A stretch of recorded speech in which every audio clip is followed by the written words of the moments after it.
Hello po mga kalods. Nandito po ako sa aking tatay para po ma maalagaan ko po to minsan kasi medyo malayo po ito sa amin. Ayan po yung aking kuya.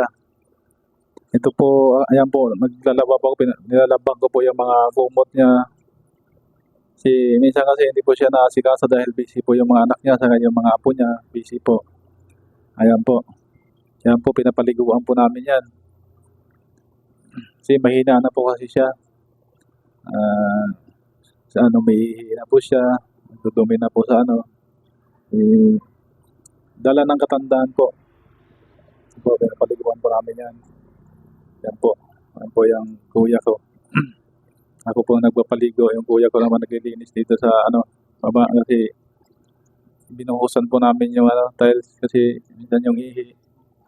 Nangangamoy po. Minsan po kasi wala pong nag-aalaga po talaga kasi may mga trabaho po. Sa gabi lang, umaga. Minsan may pinapakain naman ng mga apo minsan.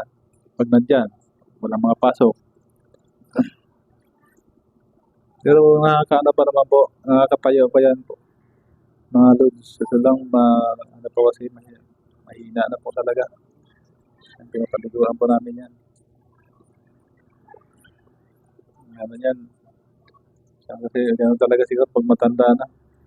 Nagdudumi na talaga kung saan na lang inaano.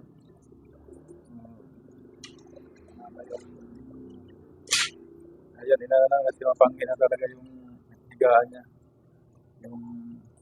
Saka mga lods, pasensya na po dahil yung pag-videos ko po medyo baliktad pala. Kabihira ko rin mapuntahan ito mga kalods. Dahil 7 kilometro ata ang layo. Ano naman ngayon lods, medyo ngayon. Malayo ito lang kuya ko, lagi mag-ano yan. Kasi yung mga kapatid ko medyo malayo po talaga. Wala po sila dito sa Ayan lang po mga kalods sa sunod po na videos. Maraming salamat po mga kalods. God bless po sa inyo lahat. At mag-ingat po kayo mga lods sa araw-araw niyo pong ginagawa. Mag-ingat po kayo. Ingatan po yung mga pamilya niyo po. Ayan na po. Bagong base na po ang aking airpot. Mga kalods. Thank you po.